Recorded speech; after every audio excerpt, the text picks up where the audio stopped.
Hello, everyone. My guest today is Brandon Kelly. He's the head honcho at Craft CMS, the world's least worst content management system. He lives in outdoorsy Bend, Oregon, despite his preference to be hunched over a computer, and he'd rather not learn the definition of a millennial out of fear that he is one. Brandon, are you ready to take us to the top? Ready when you are. All right. So wait, are you a millennial? How old are you? I don't know, 32. Who knows? Who knows what the title is? But tell us about Pixel and Tonic. What's the business doing? How do you make money? Yeah, so we make a content management system called Craft CMS. We sell it to web agencies that tend to use it to create lots of websites. And we just charge for the licenses. So it's a pretty simple business model. So, would you consider this a pure play SaaS business, or are there other revenue streams? Yeah, it's not SaaS. So it's actually on-premise software. So people are buying the software licenses directly. Are they paying those yearly, though, or is it a one-time license? One-time license for now. We're actually changing a lot of things up this year, moving to one-time license fee, but recurring fees for updates yearly. And then we're also introducing a plugin store. We're going to take revenue on that and, getting into various services and stuff as well. So this is tough. One-time licensing is tough. They buy it once and you have to support them for life. And your cost structure can get all out of whack when you do that. How would you manage driving new sales knowing that you don't have anything recurring? So, yeah, it's interesting. It's actually kind of works out to be recurring because the people we're selling to make lots of websites. So it's one-time fee per website that they make. And if 90% of our agency or customers are agencies, then, assuming they make a website maybe once every, few months, then it ends up in the long run working out kind of like a subscription. Okay. That said, it's definitely, we're insane for picking this model. I'm not. Well, why did you pick it? Yeah, because that was the world we came from. We came from another CMS ecosystem that also charged one-time licenses. The company was actually started building plugins for that other ecosystem, and those were kind of following the same revenue model as well. And so it was just kind of the obvious approach to take. In hindsight, we should have put a little more thought into it. Interesting. And what year was that? When did you launch this company full time? 2010. 2010. Okay. So kind of came from an agency or you were building plugins. You then said, okay, we have this software development muscle. We have it in-house. We can build our own thing. Let's do our own thing. Launch at 2010, one-time licenses. Right. Interesting. Yeah. And give me a sense of general size here. So on average, what are customers paying for one of these licenses? So we've got on average probably selling about $260 a license. We have a $200 license and a $300 license. Okay. And why are people picking? When people think CMS that are listening to my show, I think most of them will immediately just think WordPress, right? So why are people paying you over just using WordPress? So WordPress is definitely the elephant. They run 27% of the web. It's pretty nuts. It's not built for bespoke websites. So inevitably, if people do a lot of development with WordPress, they get to a point where they just are tired of fighting with all these built-in themes, and eventually the site design requirements get to a point where it'd just be easier to write everything themselves, and that's kind of where Craft steps in. So we're not targeting regular bloggers. We're targeting people that are really, have the budget for building bespoke websites and, custom designs and custom content models and all that kind of stuff. And so eventually they get to that point. Second question on that. So most people will think, well, if I want a highly designed website, WordPress doesn't work, I'll go to Squarespace. So why would people pick you over Squarespace? Because I'm so specifically talking about custom designs. So we're targeting websites that need custom branding where picking a template from Squarespace wouldn't cut it. I see. And how are you helping them then? So are you helping them drag and drop together without having to code? How are you helping them? It's actually though. So primarily it's a developer tool. So we're selling to agencies that have the in-house talent for writing out their own HTML and their own CSS and really building the website from the ground up using our platform. So our platform comes in and gives them a really easy tool for defining the content models. So if you want a news section, then you can create that within the CMS. You can define what types of fields that news section is going to have, and all that kind of stuff. And then it has a templating system where you can go in and bring your own HTML and CSS and pull from that content in various ways, and kind of build your website out from that angle. And give me a general sense of the success you've had to date, right? How many folks, how many customers are you serving? So right now, we've got about 6,000 active customers. Oh, wow.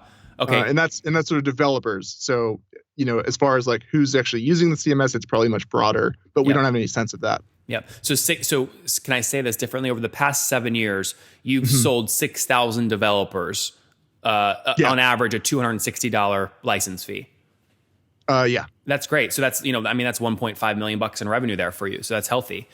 Yeah. Well, that was about what we did last year, actually, right there. So help me. Okay, good. So why is my math wrong then? It should be way bigger than that, right? In reality, yeah. I mean, like over the full stretch of the CMS, it's been a lot more than 1.5 million. So but what I'm saying is that because of what you articulated earlier, those 6,000 are buying, on average, maybe once per year at $260 a pop. That's why over the past 12 months, it's 1.5. Oh, I'm sorry. Yeah. So the 6,000, that's basically the community size. We have sold about 6,000 licenses total, or to unique people, 6,000 unique people. In the past, but a lot of people in your building, life or the past 12 months? In the duration of the product. Okay. A lot of our 6,000 developers, that 6,000 is being used twice here. The community size is about 6,000 active developers. We also have about 6,000 unique customers over the duration of the product, if that makes any sense. And a lot of these developers build free sites is the difference. So we don't actually charge for every single license you can get. That's just for like the higher end license. Okay, interesting. Okay, but if I generally go back into like a rate, I'm trying to understand kind of growth. Over the past 12 months, you've sold 6,000 licenses to either your community or developers at between $200 and $300, and that's where you get the 1.5 from. Yeah, I'm actually not sure what the unique customer base was for just last year. Okay. What are you growing that at though year over year? Would you say is it doubling? It's about 25% growth. And are you bootstrapped? Totally bootstrapped. Yeah. Right, it's a great business then. Yeah. We're really happy. Are you sole founder? I am. So you have 100% of the company? I do. That's wonderful. So what's your vision with this thing? I mean, you're building a great life for yourself. You can high margin business, take it to the bottom line, or reinvest it, do other things. I mean, how do you manage this? By the way, I know it's sensitive. This is a question though every founder who's bootstrapped at this scale deals with. How much do I pull out to make myself money basically versus what do I put in? Because they go, the best return I have in my life is my business. How do you make that decision? Yeah, I'm definitely in that camp. So I'm living comfortably. I won't say I'm not, but I'm definitely focused on trying to grow the business. I'm really invested in it personally, just from like this is my work. I've got a team of 10 people now. Where are you guys based? And we're based out of Bend, Oregon. Oh, everyone's in Bend. I mean, everyone I know is. That's awesome. Yeah, and then we've got 3 developers that are remote as well. Okay. And so tell me more about how you're finding these customers to sell. What's your customer acquisition strategy look like? A lot of it's word of mouth. Basically we build a product that developers get really excited about, and then they naturally end up going on Twitter and talking about it and, telling their friends about it, and go to a new agency and tell the agency they need to start using it. So that's a lot of it. We've been experimenting with various marketing ideas. We sponsor a lot of conferences that seem like they make sense for the type of people we're going after. So the last one is Designing Content Conference, which is one that's put on by a guy named Steve Fisher in Vancouver. Okay. We did that, and then Pixel Pioneers by someone in the UK. Was another one that we did recently. And are these like, it's like $5,000 to $10,000 a pop kind of deal? Yeah. I mean, like up to 15, maybe 20. I think we're looking at sponsoring one called Confab pretty soon. Yep. That's a pretty popular content strategy conference. So that's a big part of it, is just kind of trying to reach people that way. Do they give good returns for you? Do you track that, or do you just trust that being there is good for the brand? Yeah, it's honestly like there's no way to track the returns. We've tried. So we just kind of trust that it's working out for us, and it does. We do get plenty of anecdotal evidence anyway that it means something. So yep. That's great. Okay, so back to your question though. I'm going to make up a scenario. Well, first off, sure. You have 10 people. You do a little bit of do you do any direct paid spend each month? Facebook, Google Ads, things like that? Just we've dabbled in it. That's it. Okay. So, I mean, I'm assuming you're outside of the salaries, outside of your rent, outside of whatever you pay yourself. I mean, you're taking a lot of this capital to the bottom line. At the end of every year, let's say, if I'm making this up, let's say 400 hits the bottom line, 400 grand. How do you decide whether to take that 400 for yourself and invest it in whatever real estate in Bend, Oregon versus putting it back into the company? So we try and keep at least a 15% margin going back into the company. Okay. And then as of last year, we introduced a new profit sharing plan. So I'm actually giving it right back to the employees. That's really great. So 15. So if you bring 15% of whatever you bring to the bottom line, you're putting it right back into the business. The rest, it's a profit sharing plan. Tell me how you came up with this, the profit sharing. We have an agency that we use that does like all of our financial stuff, and they actually kind of helped us model this. And basically, like I forget the exact numbers, but the idea is once it gets over 15%, then like a certain percentage of that goes into a pool, and that pool gets to be split up depending on how long people have been at the company and all that kind of stuff. It's really great. So do you have any, you built a comfortable life. Are you doing anything actively right now to morph this into kind of a more predictable revenue stream so you can reinvest more? Okay. What are you doing? Yeah. Well, so the big thing is the licensing change. We're moving away from one-off licensing. So, for example, if you spend $300 on a license today, then a year from now you'd be due for another paying $60 again for more updates. Then beyond that, we also have a commerce product that is kind of the same model but higher numbers, so $1,000 and $200 to renew. And then the big thing is we're introducing this plugin store where we're going to start taking a 20% revenue cut from all the plugin sales that go on there. Why will developers be incentivized to build for your plugin store when you serve a relatively small market of 6,000 compared to like a WordPress? Yeah, I mean, they already exist, so it's like that part of the chicken and egg problem is already solved. Most of the plugins that exist come from agencies that needed them for their own purposes. So, someone needs a really customized form plugin, then they write it because they needed it. And once they've written it, they kind of offset the cost that it took to build it by releasing it for commercially to the rest of the community. So it's not, it's no WordPress, but we do expect once the plugin store hits and some of these plugin developers feel more incentivized to actually charge for their work, we'll probably have a good handful, 20 people or so that are making, hopefully close to a living wage off of their work. So we'll see. Interesting. Now, why have you made the decision to kind of figure out this transition yourself versus saying, you know what, we've built a great asset as a great base. Maybe what I should do is go sell this thing for $2.5 million, right? Give, 20 grand bonus checks to each of the employees. It's 200 grand and take the rest for myself and then reinvest it in the next thing. Yeah. Content management system space is crazy. It is not an easy space to do well in, to turn a profit in. Most of our competition is free. Which, puts a interesting challenge on our plates right off the bat. We've got to convince people to actually spend money on something that they're used to getting for free.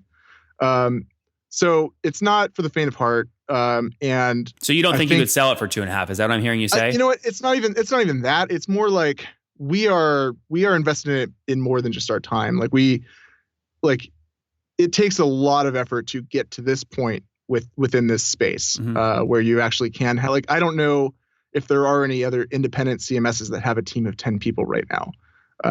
You mean because you're so small and efficient? No, I mean like excluding the enterprise CMSs, most CMSs are done by 1 or 2 or 3 people on the side of their day job. And so the fact that we've been able to fund a 10-person company full-time working on this thing is unheard of for the most part within our realm. Wait, so back to my question though, Brian. So you're saying tough space, really hard. It's used to being free. So if you got the reason we've done it really well is because we believe in it in like this way that's just kind of insane.